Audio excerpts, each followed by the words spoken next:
llorar y no podía parar de llorar. Tuve un bajón porque al final era como había ido solo yo de España, era como que tenía un montón de responsabilidad, era mi objetivo, llevaba meses esperando ese momento y la había cagado en carrera. No es cagar, es que no tenía más. Y estuve fatal, un bajón terrible. Y luego es como que le di la vuelta a toda la situación y dije, ¿qué coño? Dentro de 4 años hay otros Juegos Olímpicos. Tengo que ir allí y quitarme esta espinita. Y entonces pues le di la vuelta y me olvidé de todo. Me fui a Manzanera y a olvidar. Y ahí es donde un año y medio después llega el accidente, ¿no? Pues el accidente fue el 16 de marzo de 2017.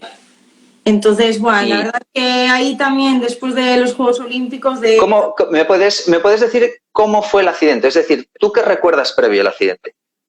Yo no recuerdo nada, lo único que me han contado y la verdad que de vez en cuando siempre miro pues las fotos y vídeos y cosas así que hice antes, el día antes, que fui al cine y demás, luego me fui a la cama, me desperté y como todos los días cogí la bici. Sí que es verdad que tuve ahí una discusión con el equipo.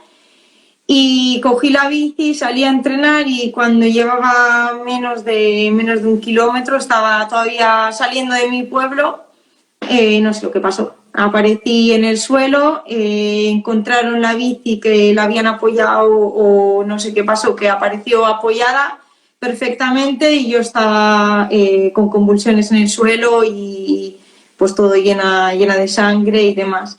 Y me encontraron así. Y entonces es cuando ya llamaron, me llevaron al hospital y yo sí que hablaba, pero yo no recuerdo nada hasta por la tarde.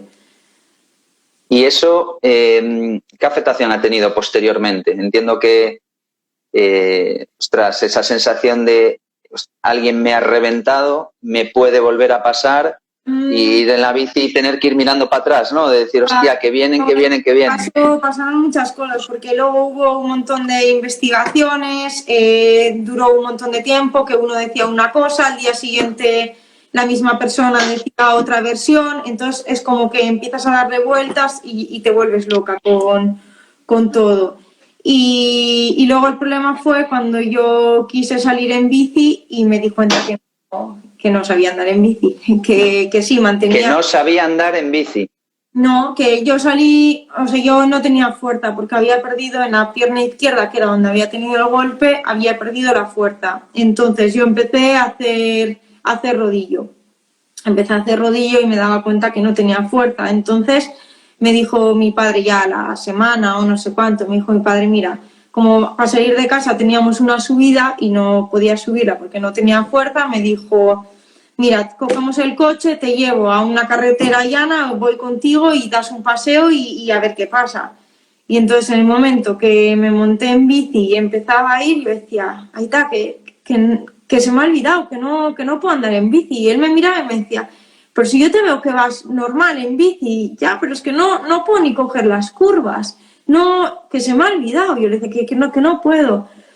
Y el problema es que la cabeza, pues supongo que muchos sabrán, al final se sabe súper poco. Yo al final nunca había tenido ningún golpe así grave y daba por hecho que a día de hoy pues, los médicos sabían todo, ¿no? de la cabeza, pero luego cuando fui al neurólogo y me empezaron a hacer escáner y demás, pues me di cuenta que ellos mismos me decían que no sabían nada y que me decían, ¿cómo te llamas? Y yo, Ane, ¿qué día es? Y yo, esas cosas ya las sé, pero es que estoy diciendo que no puedo andar en bici. Y me dijo, pues no andes. Me dijo el médico, ya, pero es que no andes, es que es mi trabajo. Y ahí pasaron un montón de cosas y ahí sí que fue un bache personal muy, muy, muy gordo. La verdad que muy mal, porque luego aparte se me olvidaba todo, había olvidado recuerdos, yo qué sé, pues igual empezaba a hablar con él y me dice, ¿te acuerdas cuando fuimos de vacaciones? Y yo, ¿de vacaciones a dónde? Y me dice, si estuvimos en Canarias. Y yo, ¿pero cuándo? Y claro, no recordaba nada, entonces claro, me llevaba pues día sí, día también unos disgustos terribles. Y y entiendo que dudaste de volver a poder competir. Sí, claro. Empecé a competir, pero lo tuve que dejar enseguida porque no podía. Me mareaba, no podía tener la concentración y entonces ya decidí parar. De hecho, ese año paraste y volviste a parar. Y volví a parar y empezaba porque soy muy cabezona y decía, Fueron ya, 2 o 3 intentos que ya estoy, que voy y que no. Y pues sí que fue duro. Y luego me acuerdo que incluso al año siguiente, cuando estaba compitiendo, mira, tengo un recuerdo, ahora que has dicho del miedo y todo eso de caer, me acuerdo, todavía fui en mayo, o sea, ya había pasado más de un año, fui a competir a Francia y eran unas carreras que en teoría me gustaban, pero cuando llegué me dijeron, en la primera carrera hay este rato, que no hay asfalto. Empezó a diluviar y yo decía, para atrás. Al suelo me voy. Me bajé de la bici, me bajé y le dije, ahora me montas en el coche, y me llevas a meta, que no. Buah. Y el director, buah, ¿Y ahí no pensaste en ese momento, en ese momento no pensaste decir, coño, necesito ayuda, tengo que hablar con un profesional y que me eche una mano con esto? Fue un montón de tiempo con una psicóloga, de hecho yo creo que en ese momento estaba, pero es que soy una persona que psicológicamente también soy muy especial, que en un momento estoy de bajón terrible, que luego al siguiente ya en la bici me olvido de todo. Y por ejemplo, esa experiencia que te estoy contando, ahí me bajé de la bici y dije, me voy al hotel, que me lleven, que me da igual, y al día siguiente hice tercera. Entonces soy un poco... Sí, señora, pues... oye, Pablo, pues uno lo que está contando Anne, esa historia, ¿no? Del accidente, que además, bueno, fue algo muy, muy, muy hablado y salió mucho en medios de prensa deportivos, pues eso, porque al final había sido la olímpica hacía un año y de repente, pues, la revientan en la carretera. Y yo siempre que os veo a los de BTT, siempre pienso lo mismo y están muy zumbaos. Porque bajar en carretera a 90, 95 por hora con la bici, bueno, pues en una carretera con tráfico cortado, vale, puede aparecer una piedra, un bache, pero es que lo vuestro, cada vez que... Bueno, cuando veo a los de descenso yo no entiendo nada, pero... yo tampoco. Pero es que con vosotros me pasa igual. Digo, ostras, es que cualquier bache, cualquier piedra, porque cuando estáis en los circuitos, por ejemplo, de dar vuelta, donde ahora hay una piedra, a lo mejor en la siguiente vuelta no está porque de todos pasar la han movido. Y digo, están zumbados. Pues a mí me pasa todo lo contrario. Yo, por ejemplo, en carretera bajando detrás de ella, sobre todo en mojado, es que no... Yo al final es algo que cada uno tiene innato y es la técnica personal de cada uno. Y igual que el tirador de arco tiene esa capacidad de mantener el pulso y acertar ahí, pues es lo mismo, yo creo. Y al final nosotros también en los circuitos sí que nos podéis ver bajar muy rápido, vamos a 180 y pico pulsaciones bajando por las piedras, pero es lo que dices tú, llevamos una semana practicando en el circuito, nos conocemos cada trazada, ahora, ahí está. Nos conocemos por dónde se va a trazar en cada momento, lo que va a pasar. Puede haber variaciones, puede haber luego pues cambios de climatología y lo que quieras, pero tenemos el circuito muy practicado y vamos muy a lo seguro casi siempre. Yo siempre que os veo compitiendo, hay una cosa que se me viene a la cabeza, además de lo de están zumbaos, que es la de, ostras, tienen que tener una capacidad de concentración brutal, porque son decisiones, en vuestro caso, en milésimas, de cambiar, manillar, de no apoyes aquí, apoya allí, ya no te digo cómo empieza a llover en mitad de la prueba, que de repente donde antes no resbalaba, ahora resbala. ¿Vosotros de verdad os da tiempo a ver en esas bajadas todo? O sea, de apoyo aquí, no apoyo. O sea, esas decisiones... Yo tengo un amigo que hace descenso. Bueno, no es un amigo íntimo, es el hermano de una amiga de mi mujer y él dice que muchas veces no sabe cómo ha trazado. A ver, sí que hay momentos que hay carreras que dices, voy tan al límite que no sé cómo acabo de hacer eso. No sé, sobre todo en situaciones de barro, de piedras mojadas, de que la bicicleta resbale, sí que hay veces que dices, pero ¿cómo acabo de bajar eso? Digo, acabo de librar por los pelos. Pero no, normalmente vamos muy a lo seguro y son reacciones que tenemos muy entrenadas, tenemos una capacidad de reacción muy rápida. Lo que dices tú, tenemos que tomar decisiones en momentos, en milésimas de segundo muchas veces, reacciones, correcciones de bicicleta, incluso pues cambios de... Ahora llevamos en el manillar pues 3, 4 mandos. Son cosas que te salen automáticas, pues tija telescópica, subir piñón, bajar piñón, bloquear la horquilla delantera, bloquear el amortiguador. Son cosas que te salen que ya muy rápido. Son cosas que tenemos muy practicadas. Yo creo que también es algo que tenéis ahí, aparte de lo practicáis, porque mira, yo tengo el año pasado, puedo decir, cogí una BTT y no había hecho en mi vida y empecé a salir, ¿no? Y yo que en carretera bajo, sobre todo en mojado, súper rápido, que no tengo miedo ninguno y me lanzo para abajo, iba al monte y decía, ay, que no me daba tiempo a ver, como que todo me pasaba muy rápido, pero como me metía por todas las piedras, pumba, pumba, y de hecho, pues la última vez que salí, pues obviamente pinché, porque 2 piedras que había, me las cogí las 2. Mira, os voy a sacar un poco del tema de la parte esa de psicológica, digamos, más que nada porque me están llegando, pues eso, mensajes de amigos que me están preguntando cosas o que quieren preguntaros cosas porque les interesan, y hay una que me hace especial ilusión preguntárosla, que es, os la voy a leer tal cual. Si habéis notado en vuestros sueldos la repercusión que hay por el boom de la bicicleta, mejoras de condiciones, mayor aporte de publicidad, ¿lo habéis notado? Porque sí que es verdad que en los últimos años ha sido una locura esto de la bici. A ver, sí que es verdad que está creciendo un montón, y ya no solo la venta de bicicletas, la competición cada vez, los medios cada vez llegan a más gente, cada vez se televisa más, cada vez las redes sociales tienen más repercusión también, y al final es una cosa que es una bola que se está haciendo cada vez más grande, y sobre todo también el tema de las chicas, el ciclismo femenino está creciendo a una velocidad terrible, que hace pues 6, 7 años no se veía ni la mitad de lo que se ve ahora. Entonces, pues lógicamente sí que repercute pues en presupuestos de equipos, en sueldos de corredores, sí que está ayudando bastante. Al final, por ejemplo, en el ciclismo femenino en carretera pues ha habido también incorporaciones de equipos pues muy potentes que al final han hecho una inversión grande y eso permite pues a un montón de corredoras a nivel mundial pues, poder vivir de esto, que hace unos años era impensable. Pues me alegro. El otro día decía un compañero en un grupo que tenemos nosotros de frikis, de esto de triatlón y tal, decía, cuando le dijimos que os íbamos a tener a vosotros, y decía por Ane, ¡qué alegría! El ciclismo femenino, es un tío al que le gusta mucho el ciclismo, de ciclismo femenino es ciclismo de verdad, decía, eso es ciclismo de verdad, que aún no han entrado a las tonterías del ciclismo actual. Y me hacía gracia, digo...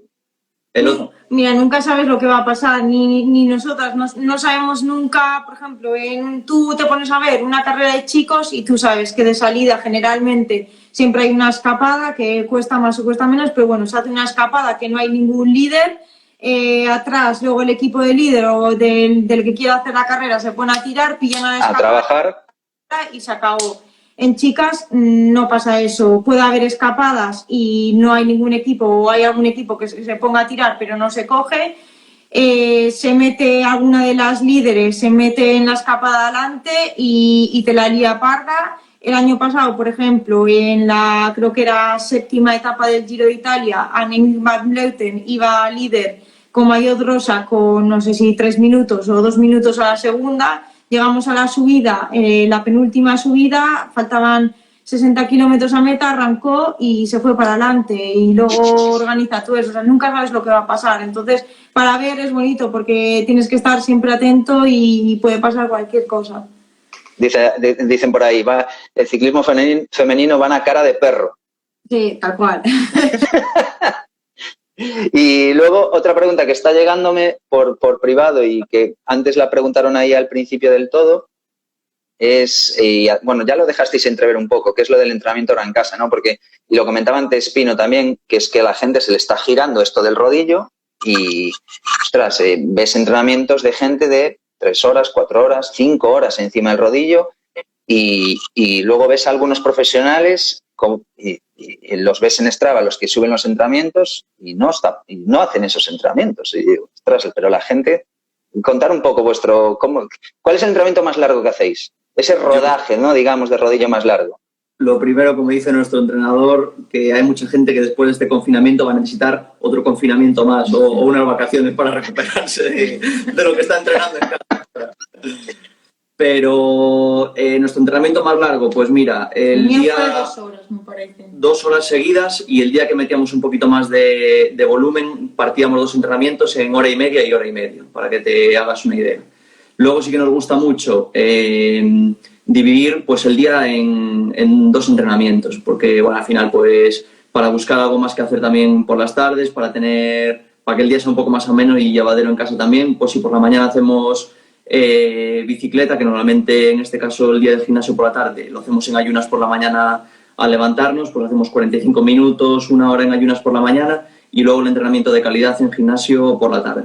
Y luego los días que no es así, pues un entrenamiento por la mañana de rodar y por la tarde algo más de series específico, o nos gusta estar entretenidos por la tarde también. Generalmente. O algo de core, de gimnasio, de tren superior, para buscar un poco, en vez de hacer pues un entrenamiento de 2-3 horas metido en casa encerrado, que acabas hasta las narices encima del rodillo, pues hacerlo un poco más ameno y dividirlo en 2 veces para que salga el día un poco más llevadero. Es que además físicamente el rodillo te desgasta un montón, porque por mucho que lo hagas en la terraza o donde sea, sudas muchísimo, y luego tú cuando sales a carretera o cuando vas al monte hay muchos momentos que tú dejas de pedalear, pero en el rodillo no tienes esos ceros, si haces 1 hora y media de bici es 1 hora y media de bici y el pedaleo también cambia un montón, entonces la sensación, la percepción de esfuerzo es mucho mayor en el rodillo que a la carretera o al monte. Nosotros tenemos a los compañeros que están, bueno, como casi la gran mayoría de los frikis del ciclismo, pues están con el tema del Bicul, el Zwift y todo esto. Y claro, me hace gracia porque los lees en los grupos y es, no, hoy suave, hoy tranquilos, vale, y tal. Y luego suben el resumen y se han dado cera, pero hasta en el carnet. Y luego otra cosa, el tema eso es muy peligroso. El tema de los rodillos en casa es una cosa que hay que coger con pinzas porque los datos es que no tienen nada que ver los de la carretera, ni pulso, ni vatios, ni nada. Hay una cosa que hay que tener muy en cuenta porque nosotros estamos adaptando mucho y mira, después de más de un mes, esta semana es la que estamos pillando un poquito el tema, los ritmos, porque muchas veces hay que buscar el punto medio entre los datos de vatios, de pulso y el entrenamiento que tengas, a la sensación y a la percepción que tú tengas del esfuerzo que estás haciendo y un poco comparar con esa misma percepción de esfuerzo que tienes en la carretera. Y yo creo que estamos en un momento en el que tienes que hacer entrenamientos que te llenen a ti más, que te dejen más satisfecho como deportista o como persona, que un entrenamiento que realmente te vaya a aportar algo a las piernas. Porque yo llego a la conclusión, ya no por la cuarentena, antes también, si tú crees yo me he dado cuenta que si tú crees que algo funciona, eso te va a funcionar. Si yo creo que ir a Manzaneda a 1500 metros me va a funcionar porque puedo entrenar mejor y me encuentro mejor, eso me funciona. Si voy a 1800 o a 2000, ya creo que me va a funcionar menos y entonces me va a funcionar menos. Autoconvencimiento también, eso tiene que ver también con la cabeza, que al final tú te autoconvences, crees en ello. O experiencia o un poco el cúmulo de las 2 cosas. Lo que dice ella, por ejemplo, de la altura, pues hicimos un montón de concentraciones en Sierra Nevada a 2000 y pico metros de altura y luego utilizamos otro sitio que es Manzaneda aquí, que el hotel está a 1500 metros, incluso nos subimos algún año con la autocaravana y al final lo que más nos funciona es lo básico y lo fácil. Entonces, pues tienes que utilizar pues eso, lo que funciona para tu cabeza y lo que tú crees que es bueno para ti, para tu rendimiento. Es que te va a dar tranquilidad y esa tranquilidad y el estar feliz, estar tranquila es lo que seguramente te deje también luego a la hora de la verdad rendir más porque tú estás satisfecha, estás tranquila contigo. Pues sí, señoras. Pues, oye, han hecho por ahí una pregunta que no sé si la decís abiertamente los ciclistas, no tengo ni idea. ¿Qué es? No sé si os ha dado tiempo a leerlo. ¿Qué es lo del FTP? El FTP, soléis... pues, varía muchísimo en función del año, pero sí que es la medida que utilizamos un poco para sacar nuestros ritmos de entrenamiento. Ahora mismo... Pues, ¿y la compartís abiertamente? Sí, yo no tengo problema ninguno. Yo peso 63, 64 kilos y tengo un FTP pues, de 375 vatios o más o menos. Depende de la temporada de... Sí. Vaya, no... Y eso también, por ejemplo, la última prueba de esfuerzo que hice fue en enero. No sabría decirte ahora mismo. Ya. Sí. Yo peso algo menos, peso 49 kilos y obviamente mi FTP es más bajo, estoy ahora mismo en torno a los 250. Que no está mal. Tengo que decir que va muy, muy rápido. Claro, relación peso-vatios desarrollados, ojito. Ves a un pajarito 50, pero ¿cómo va por ahí arriba? Bueno, pues chicos, de verdad que mil gracias. Ha sido un placer y un honor haberos tenido a los dos y también a Javi y a Silvia.